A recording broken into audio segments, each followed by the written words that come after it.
इस विषय में हम जानेंगे आज पवनदास जी से कि जो सतलोक आश्रम वाले भाई बहन हैं, भाई हैं, कोऑर्डिनेटर हैं, बड़े बड़े सेवादार हैं, वो इस अन्नपूर्णा मुहिम के तहत जो कार्य कर रहे हैं, लोगों की मदद कर रहे हैं, फ्री में मकान बना रहे हैं, फ्री में कोई पानी निकाल रहे हैं, मोटरें पाइप दे रहे हैं, तो इनके पीछे इनका क्या रीज़न है, क्या इनका प्रयोजन है, क्या इनकी मंशा है, तो हम आज जानेंगे पवनदास जी से। तो सभी भाई बहन विशेष तौर से गहराई से चिंतन मनन इस पर हमने करना है, क्योंकि देखा देखी का मार्ग नहीं है। तो हम आज पवनदास जी से जानेंगे। तो बताएं पवनदास जी, आज जो ये वर्तमान में मुहिम चल रही है, ये सतलोक आश्रम की तरफ से, ये आध्यात्मिक दृष्टि से कितना सही है या कितना इसको गुरु जी के ज्ञान आधार से कितना इसको आप इसको मानते हैं, किस दृष्टि से इसको देखते हैं? तो आज बताइए हमें सभी भाई बहनों को आप। सर्वप्रथम तो परमपिता परमेश्वर सतगुरु रामपाल जी भगवान के चरण कमल में दास का अनंत कोटि दंडवत प्रणाम। लाइव वीडियो देख रहे सभी भाई बहनों को दास की तरफ से प्यार भरा सत्साई।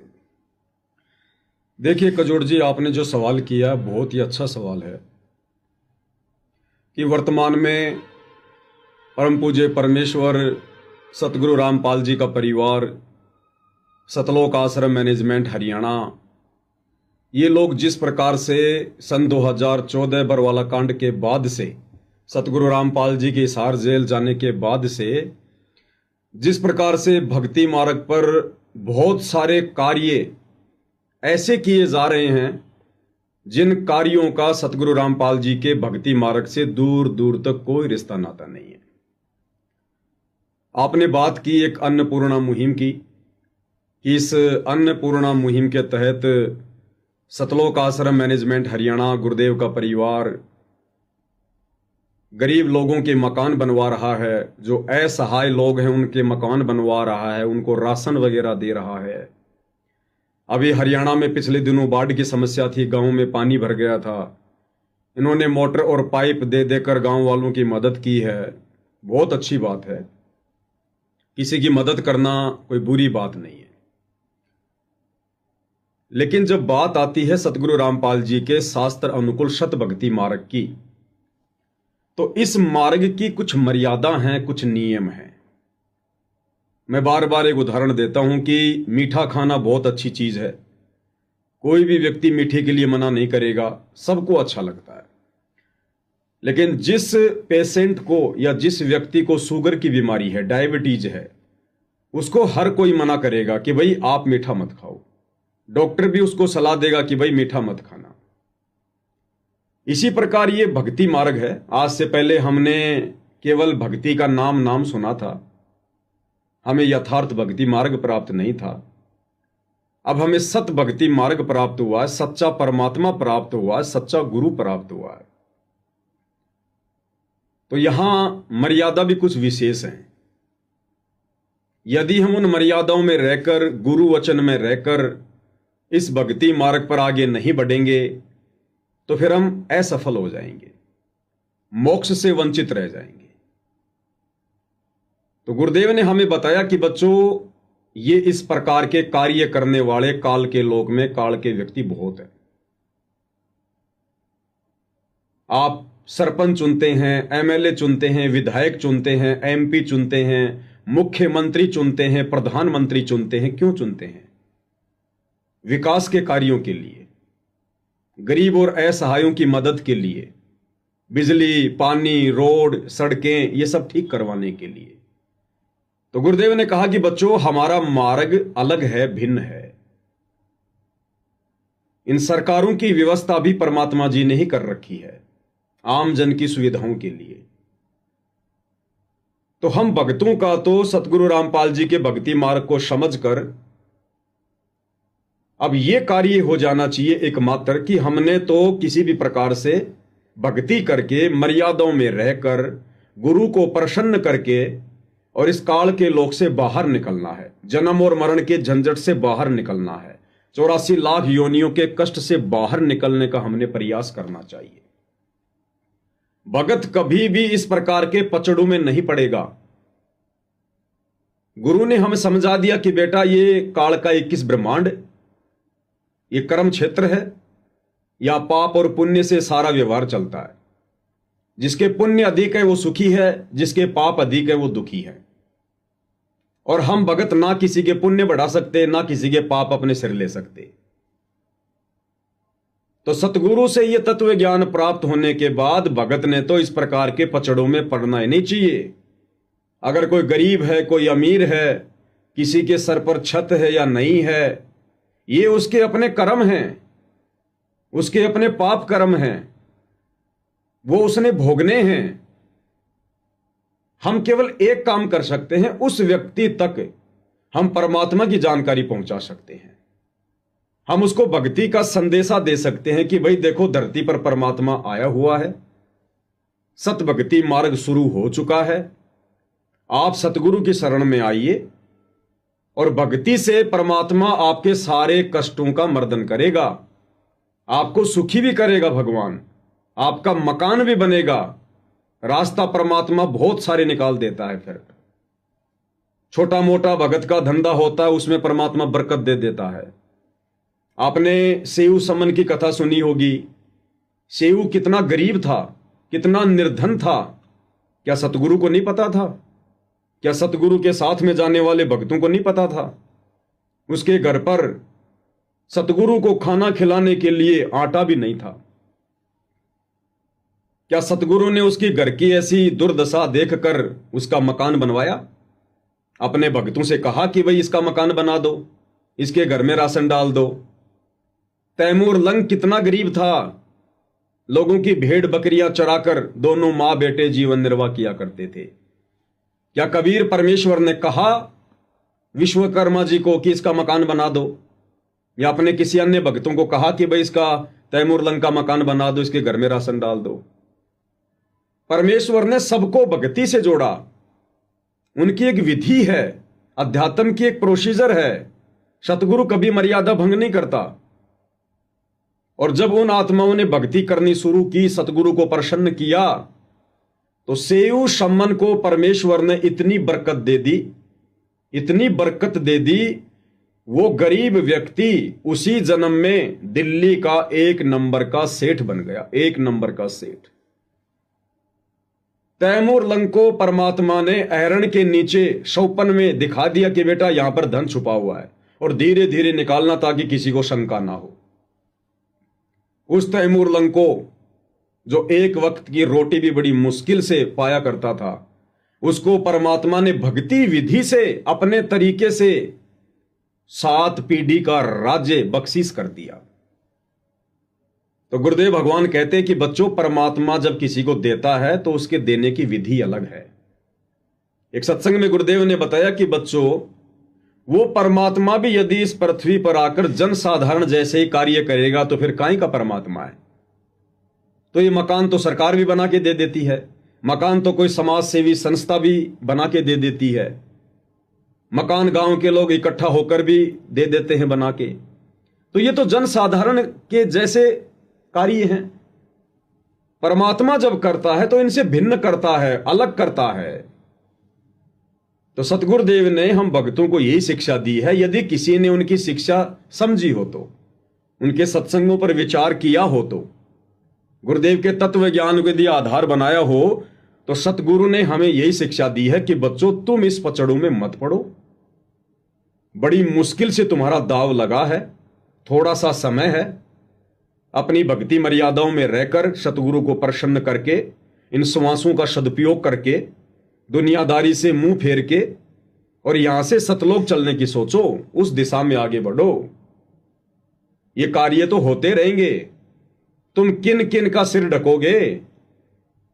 ये तो भिखारी का लोक है, काल का लोक है।